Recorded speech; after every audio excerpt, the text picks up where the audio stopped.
Olá, sejam todos muito bem-vindos em mais um programa Café de Negócios. E no programa de hoje eu estou recebendo aqui o Fabrício. Seja muito bem-vindo, Fabrício. Muito obrigado pela oportunidade e pelo convite, eu agradeço. Pessoal, vocês não têm ideia da história curiosa que o Fabrício tem, mas eu vou deixar ele contar, né? A ideia do nosso programa aqui é trazer pessoas empreendedoras, histórias de superação, pessoas que saem, né, da CLT e vai para o empreendedorismo. E o Fabrício tem uma história um pouco diferenciada e eu tenho certeza que você que está aí em casa vai se inspirar com isso. Fabrício, para que o pessoal lá de casa conheça um pouco mais o Fabrício, conta pra gente quem é o Fabrício, onde o Fabrício nasceu. Conta pra nós, vamos lá. Vamos lá. Meu nome é Fabrício Valente de Oliveira, eu tenho 35 anos. Eu fui criado em Itu, mas sou nascido em Caraguatatuba, litoral do estado de São Paulo. Que delícia, praia. Praia, mas vim muito jovem para cá. Meu pai, à época, isso em 1988, teve um convite para vir trabalhar no interior e já era um anseio dele e da minha mãe pela questão de educar os filhos, questão de oportunidade. Eu tenho duas irmãs mais velhas, eu sou mais novo. Tenho uma irmã de 45 anos. Não vai querer que eu fale a idade, mas já falei. Já falou, né? Tá vendo? É nutricionista aqui em Itu. Não vai falar o nome dela? Minha irmã se chama Luciana Valente. Já que você falou a idade, tá vendo? Tem que falar, brava, tem que falar, né? a ficha toda. Pois é. Eu tenho uma outra irmã que se chama Tatiana Valente, que tem 41 anos de idade, é dentista, aqui em Itu. Ambas trabalham juntas, juntamente com a minha esposa, Natália Valente, que tem 33 anos, e que é mãe do Miguel Valente, meu filho, que tem 1 ano e 8 meses, que fez há pouquíssimo tempo. E Natália faz o quê? Natália é psicóloga, Natália coordena nacionalmente uma multinacional. Bacana. Na área de RH, mas muito focada na questão de desenvolvimento de pessoas, treinamento mais focado na área técnica, né? E também atende junto com as minhas irmãs na clínica, que é uma clínica multifuncional aí, que todas atendem ali. Minha esposa, nos horários que ela tem disponível na agenda, ela também atende. Que bacana. Legal. E o Fabrício? Nasceu onde, Fabrício? Eu nasci em Caraguá? Isso, nasci em Caraguatatuba. Meus pais se conheceram lá. Meu pai é de São Paulo, minha mãe só nasceu em Aparecida, mas também foi criada no litoral. Hoje a gente ainda tem família lá. Temos alguma parte da família em São José dos Campos, né? E a família do meu pai, que é bem menor, está aqui em Itu, veio junto com o meu pai, né? Então, nasci em Caraguá, com essa questão, vim para Itu. Meu pai teve um convite de uma empresa à época para gerenciá-la e aproveitou a oportunidade junto com o anseio que já tinha. E viemos para cá todos para melhorar. Minha mãe, professora concursada, na época conseguiu a chamada remoção. Certo. E viemos para cá. Eu me formei aqui na época de escola, colegial, tudo. Que bairro você cresceu, Fabrício? Eu cresci com muito orgulho na Vila Roma, aqui em Itu, um bairro inicialmente de famílias bastante simples, que depois foi evoluindo e meus pais residem lá até hoje. E é um bairro muito bacana, né? Muito bacana, meus amigos são todos de lá, tenho amigos da vida toda lá. Então, assim, é um lugar que eu tenho muito orgulho. Dizem que a gente não pode esquecer nunca de onde a gente veio, né? Das nossas raízes. Exatamente. Então, eu fico muito feliz realmente de ter tido essa oportunidade, de ter tido uma infância ainda que hoje a gente não vê mais. De jogar futebol na rua, de brincar de esconde-esconde, dessas coisas que hoje, infelizmente, ou felizmente, o futuro vai dizer, a internet nos tirou, né? Sim. É uma opinião pessoal, mas é o que eu acabei vendo. Então, cresci na Vila Roma, me formei no colegial, num colégio aqui de Itu chamado Divino Salvador, à época, e resolvi fazer faculdade de Direito. Sou formado em Direito, com OAB, tudo certinho, mas nunca quis fazer Direito para advogar. Nunca. Sempre quis fazer Direito, primeiro, para ter uma faculdade, que era uma coisa que eu via minhas irmãs se formando, ambas se formaram e trabalham nas áreas, mas eu queria ter uma faculdade, pensando também, às vezes, num concurso, alguma coisa, mas principalmente na questão de ter uma formação e entender que o direito está em qualquer relação que a gente faça. Certo. Então, desde sempre, eu fiz direito por isso, me formei aqui na FADITU, com muito orgulho.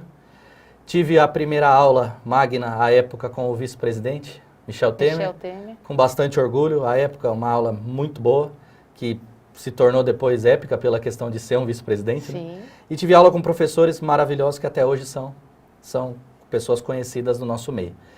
E desde então, logo que eu me formei à faculdade, eu tive uma oportunidade de ir trabalhar em um banco.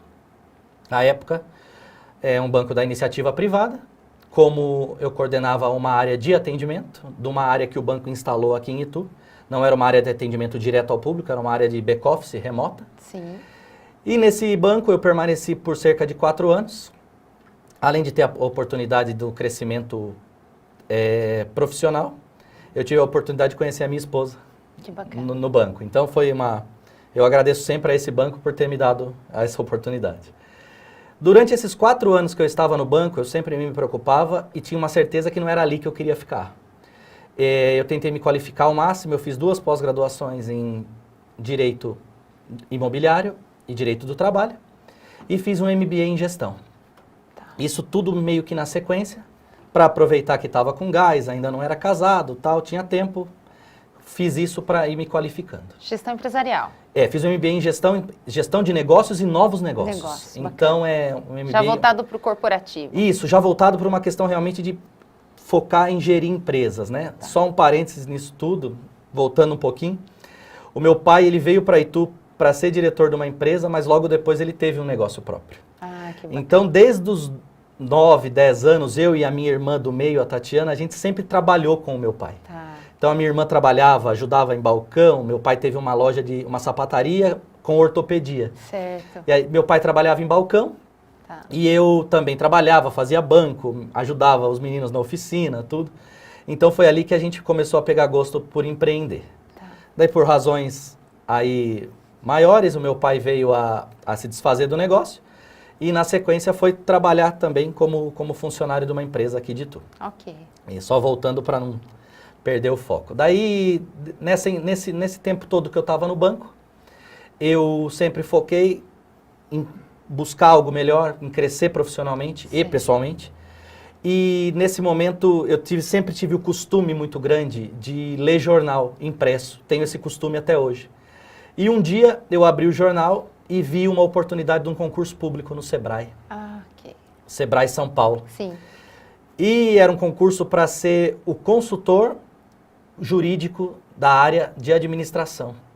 E era um concurso bastante concorrido, esse concurso eu me inscrevi, menino do interior, ainda não tinha esse conhecimento, eu falei, vou tentar aqui, o que eu posso perder? O Sebrae ele tem uma observação, você entra através de concurso público e depois você vira CLT. A única diferença é que você não tem a estabilidade. Ah, ok. Então, entrei no Sebrae, fiz esse concurso, 1000 pessoas para 2 vagas, passei em primeiro lugar. Puxa, que bacana. Então foi uma realização muito grande para minha família, para mim. Foi um momento muito importante, que foi um pouco antes de eu casar, a questão financeira. Então foi tudo, Que bacana. tudo calhou. Então, do Sebrae, eu tive essa oportunidade. Fiquei no Sebrae por 4 anos. E o que você fazia especificamente no Sebrae? No Sebrae eu entrei como consultor da área jurídica, Tá. focado em toda a questão de elaboração, fiscalização e execução de todos os contratos relacionados à prestação de serviços por meio de licitações. Ok.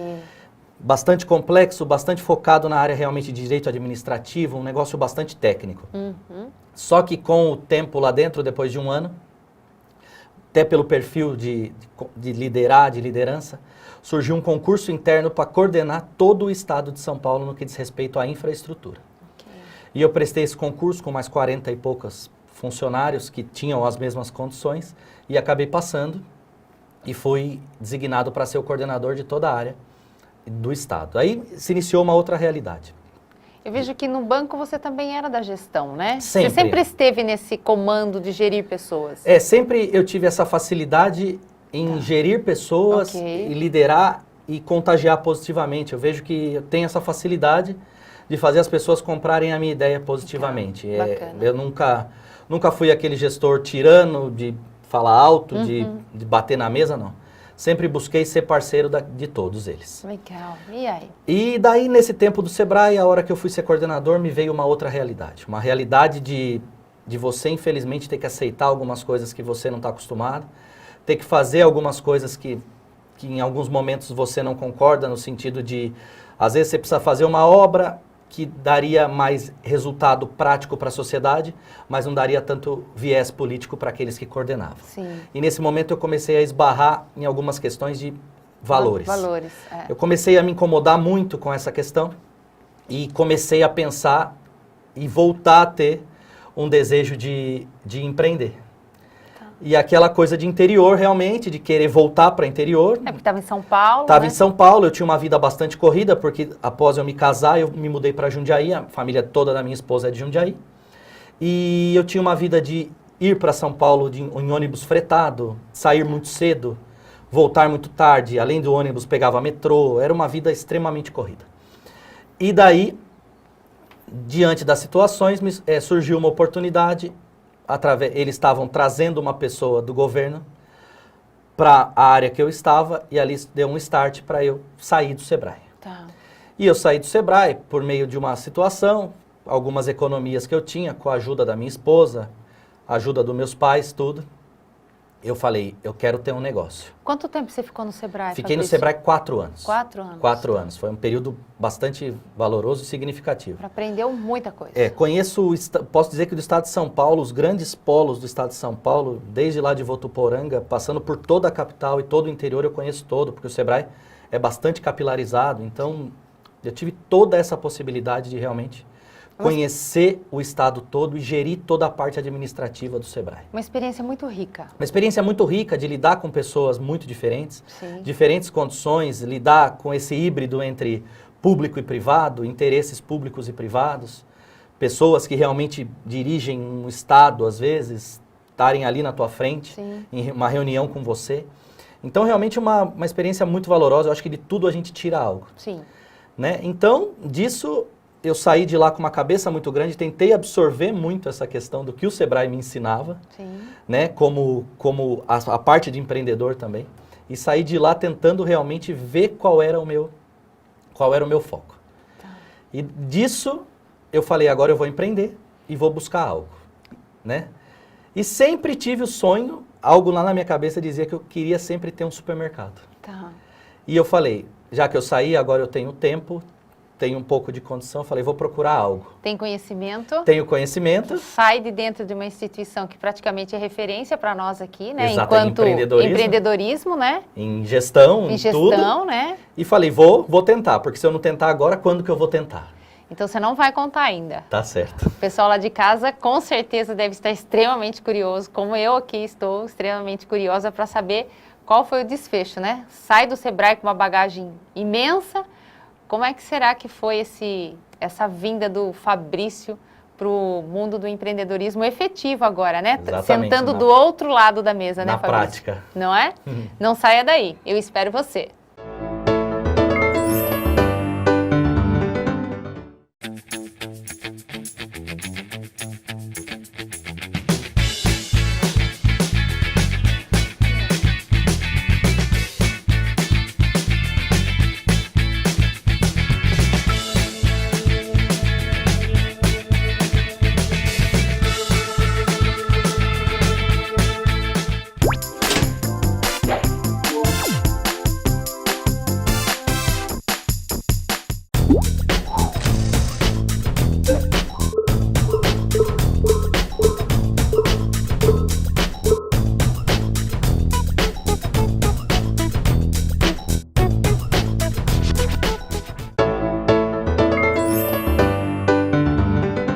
Estamos de volta em mais um programa do nosso Café de Negócios e eu estou aqui com o Fabrício Valente, que está nos contando a sua história empreendedora. Fabrício que teve a oportunidade de trabalhar no Sebrae, pegou toda a sua experiência, né, Fabrício? Estava nos contando aqui no bloco anterior e foi, então, empreender. O que você fez, Fabrício? O que você resolveu abrir com toda essa bagagem de quem trabalhava, né, no back-office ali do Sebrae? Exatamente. Daí, o que eu pensei? Eu falei, eu preciso pensar numa atividade, sempre me disseram que algo relacionado à alimentação era algo que era menos suscetível à crise. Sim. Isso a gente estava no ano de 2015, bem no começo de 2015. E você com quantos anos de idade? Em 2015 eu tinha acabado de fazer 31. 31 anos, tá. Isso. E ali eu falei, eu vou pensar em algo que seja menos suscetível à crise e algo que seja dinâmico. Tá. E eu optei pela aquisição de um mercado. Nada muito grande, mas também não aquele mini mercado, um mercado de um porte médio, Tá. Numa cidade próxima a Jundiaí, chamada Louveira. Tá. E eu optei por Louveira pela questão de não ter nenhum supermercado de rede na cidade. E também pela questão de entender que ali eu me daria bem pela questão do tipo de trabalho. Certo.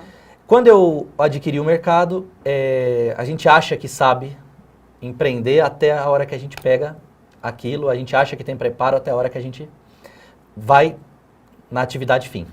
Inclusive, reforçando isso que você fala para os nossos telespectadores, é bastante importante, né, a gente reforçar isso.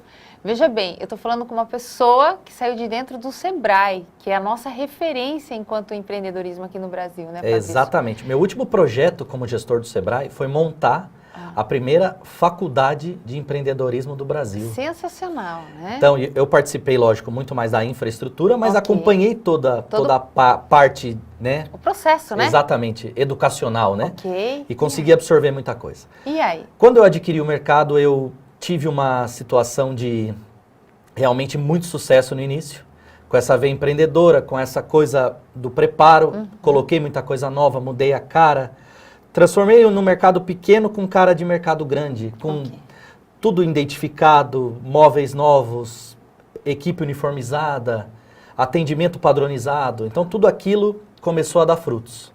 E eu tive um ano de 2015 que eu decolei, foi maravilhoso. Muito bom realmente, eu falei, estou no caminho certo, financeiramente, profissionalmente, pessoalmente. No ano de 2016, quando virou o ano, alguma coisa, ali eu senti que começou a se mexer de forma diferente. Talvez se perder? Eu não digo se perder porque, coincidentemente, e não fazendo a meia-culpa, a partir de 2016 foi bem o epicentro da crise. Da crise que nós tivemos. Da crise econômica. E eu atendia um público que eram classe C e D, e se é que existe uma classe abaixo de D, era esse tipo de público que eu atendia, um público bastante simples. E foi o público, eu tinha uma gama de pessoas que moravam no entorno do supermercado, cerca de 3 mil pessoas. E o desemprego afetou diretamente essas pessoas, porque elas trabalhavam em atividades laborais braçais, Sim. em empresas que Louveira é uma cidade muito forte, tem muitas indústrias. E essas indústrias com a crise cortaram de 40%, 50% até 60% dos funcionários, quiçá algumas empresas que fecharam. Então, o meu movimento que era de um X, ele caiu para 80% no primeiro semestre, no segundo semestre caiu para 60%. Quando virou o ano para 2017, meu movimento que era um X caiu para 50% do que era. Só que os custos não diminuíram. Não diminuíram. Folha de pagamento, né? A gente teve que se reinventar, cortar funcionários, infelizmente, eu ter que trabalhar mais, eu ter que aprender a trabalhar na padaria, no açougue, no caixa, porque nos movimentos de rodízio dos funcionários eu tinha que estar em tudo, para economizar. Procurar novos fornecedores, quebrar a cabeça para conseguir manter as contas em dia. E aí entra uma situação muito difícil que é a gente se questionar na parte profissional e pessoal. Porque isso afeta toda a sua vida, afeta o seu campo profissional e pessoal, porque você se questiona, será que o que eu aprendi não vale de nada? Será que eu sou incapaz? Será que eu sou ineficaz? E naquele ponto você começa a se questionar e isso vai te matando um pouquinho por dia.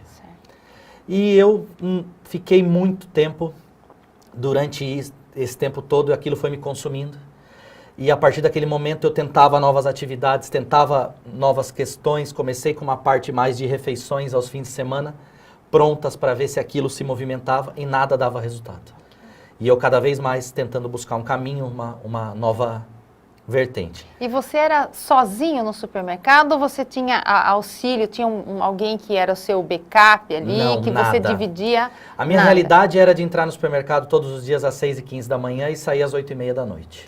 E nesse intervalo ter que sair para fazer compras, banco, administrar. E isso quase custou meu casamento também. Certo. Eu cheguei a ficar um curto período aí separado da minha esposa. Tempo bastante difícil, porque não só a questão financeira, mas isso te afeta, porque você começa a não conseguir separar. Sim, sim. Você chega na tua casa, você já não tem aquele ânimo de conversar, de dividir, você começa a se questionar e aquilo vai te matando. Sim. E naquele momento, por uma questão de necessidade, eu voltei a advogar em algumas coisinhas para complementar a renda. E no final de 2017, me amadureceu a ideia de realmente vender o negócio junto com a questão da vinda do meu filho. Tá certo. Quando meu filho veio, eu falei, eu vou mudar de vida, para melhorar a minha qualidade e, acima de tudo, para eu ter mais tempo com a minha família. Eu, sem qualquer tipo de hipocrisia, foi muito mais pela questão do mercado não estar bem, né? Certo. Mas se uniu a questão de ter o meu filho. Certo. Daí, no começo meu filho nasceu em dezembro de 2017. Em março de 2018, eu fiz a venda desse supermercado. E no momento da venda do supermercado, basicamente eu vendi para pagar dívidas. Sim. E saí de lá novamente pensando o que eu ia fazer. Tá certo. Eu tinha bagagem, tinha conhecimento, mas fiquei aí quase 3 anos fora do mercado, assim, no que diz respeito à famosa CLT. Certo. E nesse momento eu falei, eu tenho que voltar a trabalhar. Emprego, naquele momento, a crise ainda estava muito forte. Certo. Eu comecei a fazer algumas consultorias, que são chamadas consultorias de resgate, para tentar ir às empresas e erguer essas empresas que estavam mal. Tive a oportunidade de fazer em algumas empresas em Louveira, Jundiaí e aqui em Itu. Certo. E aí eu caí num outro ponto. Eu falei, olha, eu estava até me saindo bem nessa questão das consultorias, mas eu sempre querendo buscar alguma questão relacionada a voltar ao mercado de trabalho de uma forma mais efetiva. Certo. E em uma única empresa onde eu pudesse exercer o meu trabalho. Isso é muito curioso, né? Exatamente. Porque as histórias que nós temos aqui no nosso programa é o sujeito da CLT que vai para o empreendedorismo, né? E hoje a gente vê exatamente o inverso, né? Um empreendedor que, na verdade, nasce dentro de um Sebrae, né? E volta para a CLT. Exatamente. Eu voltei primeiro por uma questão óbvia de necessidade. Sim. Mas também por um anseio de realmente voltar. Eu acho que o ser humano, para ser feliz, existe uma palavra muito importante chamada utilidade. Ele precisa se sentir útil. E às vezes a pessoa demora a se achar naquilo que ela é útil. Eu, graças a Deus, desde muito jovem, soube o que eu poderia ser útil. Que seria gerenciar pessoas, uma empresa e dali partir para algo maior. E ser empreendedor também é saber o momento de parar, né? Eu penso que é um ato de inteligência, né? Porque não adianta também eu avançar naquele negócio. Eu posso me tornar empreendedor em outros negócios, Exatamente. né? Nem necessariamente você precisa empreender sendo dono. Sendo dono, exatamente isso. Eu acho que isso é fundamental. E o mais fundamental disso tudo é você ter o time de saber o seu papel dentro da sociedade e também buscar o que eu digo a respeito de felicidade. Sim. A felicidade não está só na vida pessoal, você tem que ter um meio termo entre pessoal e profissional. Sim. E nisso, no começo de 2019, quando deu a virada do ano, né, que tem a contagem regressiva, eu prometi para mim mesmo e pedi, como um homem de fé, que Deus me ajudasse. E que 2019 fosse a virada. E os anjos da vida da gente me colocaram, né? Você é uma delas. E a minha irmã fizeram essa ponte, me trouxeram onde eu estou hoje, que é a Sudoeste Ambiental, que foi uma junção, uma realização de tudo aquilo que eu buscava profissionalmente. Ter a capacidade de encontrar uma pessoa tão boa como o dono da minha empresa e livre de qualquer tipo de agrado gratuito, é porque é uma verdade.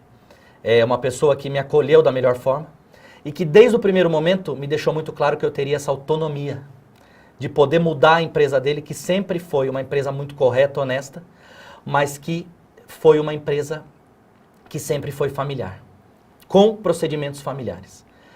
E a única coisa que eu pedi para ele, que me desse liberdade e autonomia dentro daquilo que a gente combinou, que eu ia profissionalizar a empresa dele. E eu entrei nessa empresa no dia 16 de janeiro desse ano, e desde então a gente vem construindo juntos, a 4 mãos, uma história que só vem melhorando, uma história de sucesso. É uma empresa que já tem 33 anos e que a gente tem conseguido resultados assim extremamente satisfatórios. É uma empresa que hoje se coloca no mercado de forma muito, muito consolidada. Eu tenho uma equipe muito boa, graças a Deus. Uma equipe que comprou a minha ideia e que hoje, muito antes de trabalhar pela empresa, eu tenho certeza que trabalha por mim. Que bacana. Porque compraram a minha ideia, porque sabem que eu estou ao lado deles. Que bacana. E a gente tem uma administração bastante compartilhada, sabendo dividir as atividades e dando autonomia para os subordinados conseguirem exercer os seus papéis. Para saber a importância de cada um mesmo.